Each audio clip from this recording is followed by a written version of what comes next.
I was standing in the living room when my father raised his glass and thanked everyone for supporting the real family.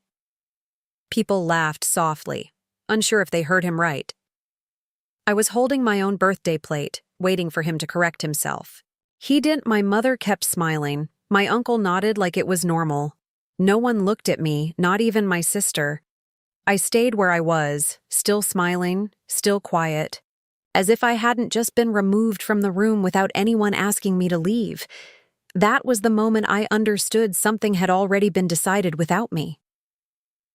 My father acted like nothing had happened the moment the guests started talking again.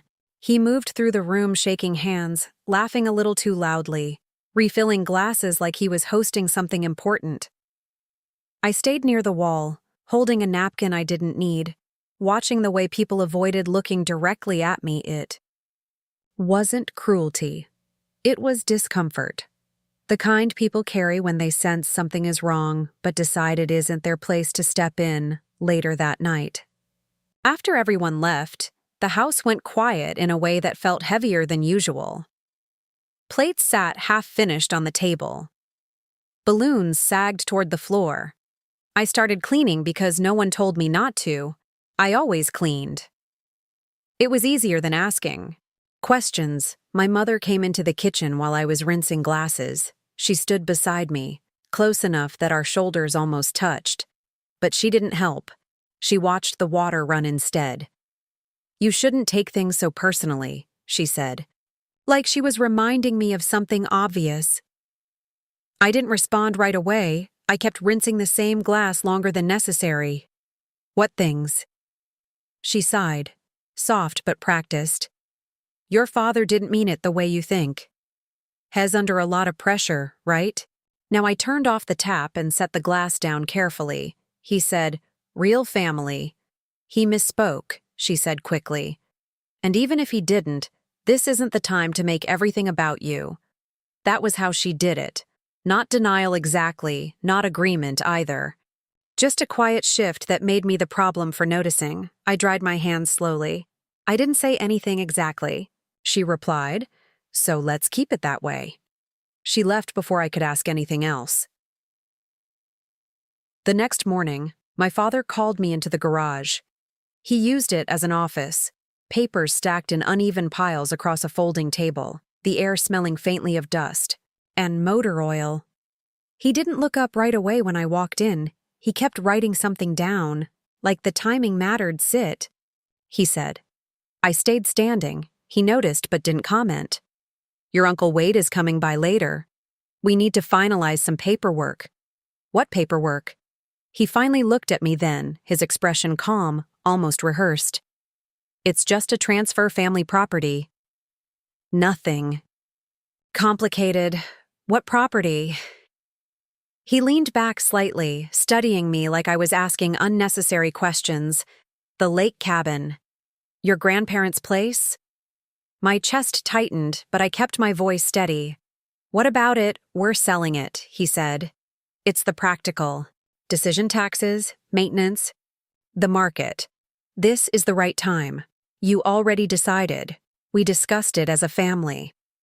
I let that sit for a second.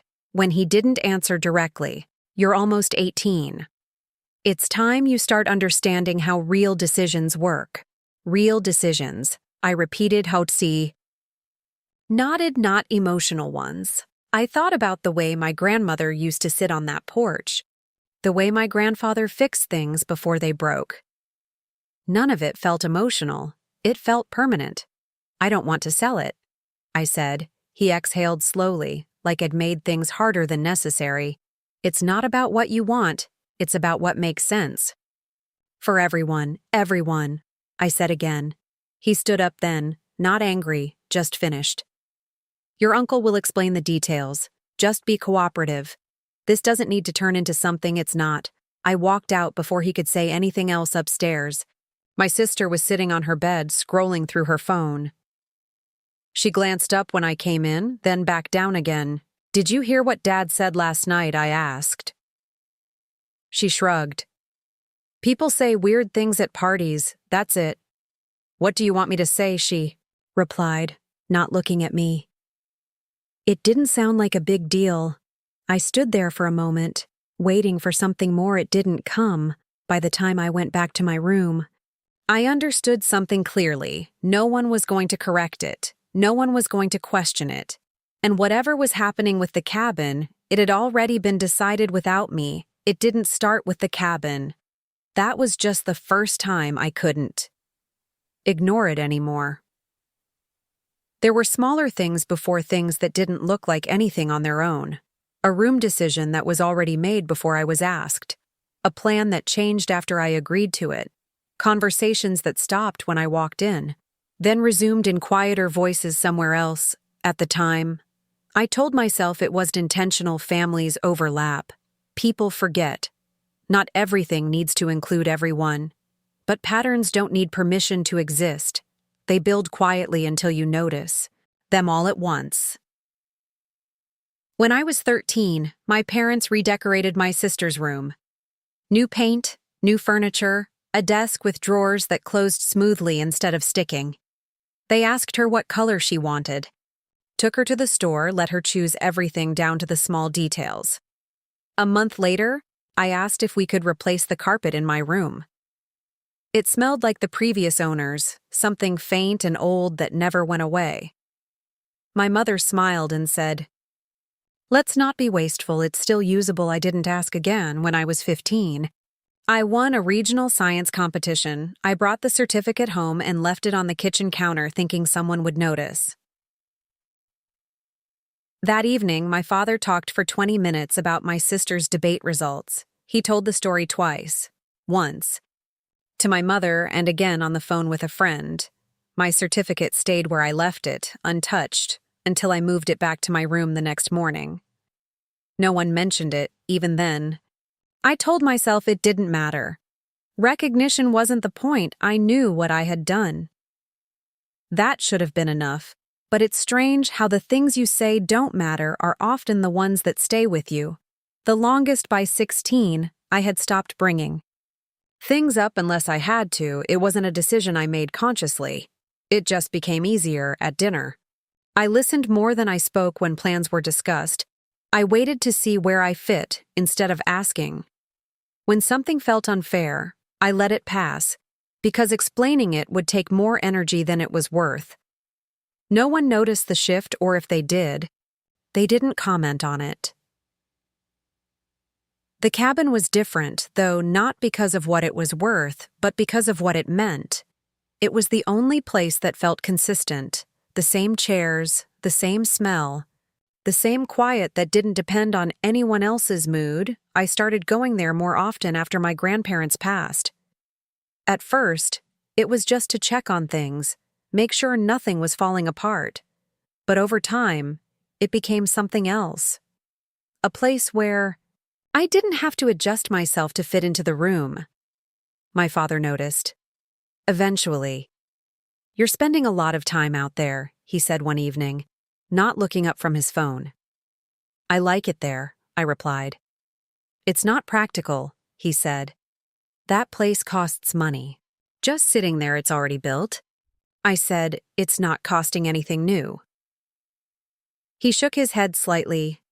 "That's not how it works." That was always his answer. Not how it works.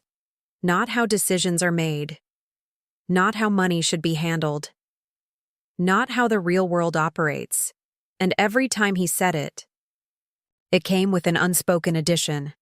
Not how you understand things. By 17, my uncle started visiting more often. He brought folders sometimes. Other times, just his phone, showing my father listings, numbers, projections. They talked in the garage with the door half closed. I never tried to listen, but voices carry in quiet houses. "It's the right time," my uncle said. Once, "We'd be stupid to hold on to it?" "Well, handle it," my father replied. "She doesn't need to complicate things. She not Iris, not my daughter. Just something easier to move around in a sentence." That was the moment it stopped being unclear. This wasn't a misunderstanding. It wasn't forgetfulness. It wasn't stress or timing or coincidence. It was a pattern, and I had always been the part of the pattern that could be set aside. The papers were already printed when my uncle arrived. He came in through the front door like he belonged there, carrying a thin folder under his arm. My father didn't greet him the way he greeted other guests. No handshake, no small talk. Just a look, a quick nod, and then they both moved toward the dining table. My mother called me down a minute later. "They're ready," she said. "Ready." I walked into the room and saw the document spread out neatly, a pen placed on top like. The final step had been waiting for me all along. My uncle smiled when he saw me. The kind of smile that tries to make something feel smaller than is nothing complicated, he said. Just formalities. I didn't sit. "What is this?" I asked. My father answered instead. "It's a consent acknowledgement. Since you've been using the cabin, this just confirms you agree with the sale, keeps everything clean." I never agreed to sell it. My uncle's smile stayed in place, but his eyes shifted slightly. This isn't about agreeing or not agreeing. It's about making sure there's no confusion later. There's no confusion. "Now," I said. My mother stepped in then, her voice calm, almost careful. "You're making this harder than it needs to be." I looked at the papers again. Lines of text, legal language, my name already typed at the bottom. "You filled this out already," I said. My father leaned forward, resting his hands on the table. "Because we knew you'd understand we're not asking you to do anything unreasonable," felt something settle in my chest. Not sharp, not sudden. Just a quiet shift. "You didn't ask me anything?" I said. There was a pause. Not long, but long enough to notice. My uncle cleared his throat. "Look, we don't need to turn this into a problem. The buyer is ready. The timeline is tight. This just moves things along, and if I don't sign, my father's expression didn't change, but something,